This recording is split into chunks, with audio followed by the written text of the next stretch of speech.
take this. When you hear D&D, you probably think about a bunch of kids sitting in a room screaming about fantasy monsters. You're pretty much right on the dot, except it can be so much more than that. This is Allie. This is a D&D character that I made for like a week-long thing last year. And this character has taught me how to enjoy drawing again, because I used to love it when I was little, and then I stopped for a long time. And I've been drawing this character for over a year now, and I've been developing this character for over a year now. And throughout that time, I've found a couple of things. Putting yourself into your art is a hard thing to do, and it creates a tricky situation where you have to confront even the things that you don't like about yourself. And I do that with this character. She is scared to disappoint people. She runs away when she's worried that she's letting someone down, and she lies when she thinks that someone will be upset with her. However, she also supports her friends with everything they do, or she loves her family unconditionally, and she really likes books. But something else that's happened, I found, with this character is she's taken on a life of her own. She has all this stuff going on in this world that she's a part of, and she's not me.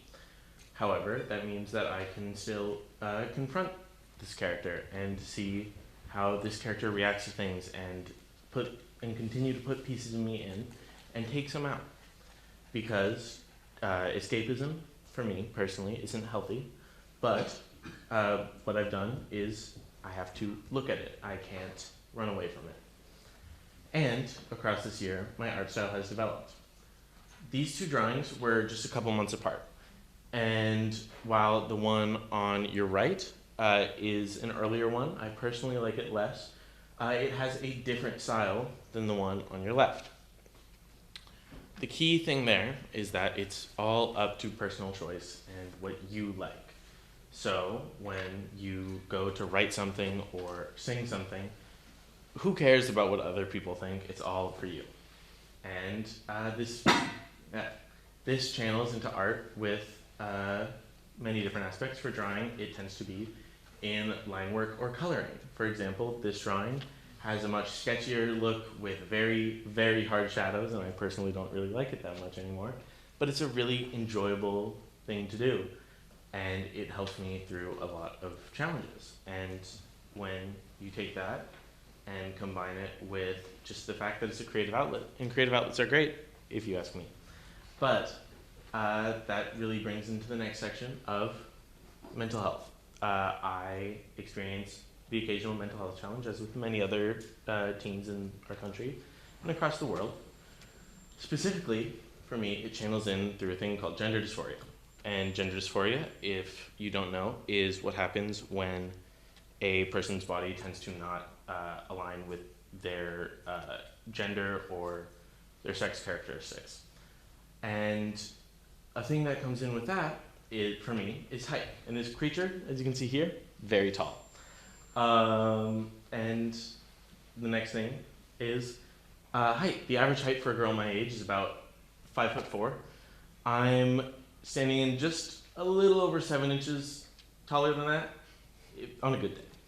But that was something that when I created that last drawing was particularly impactful for me.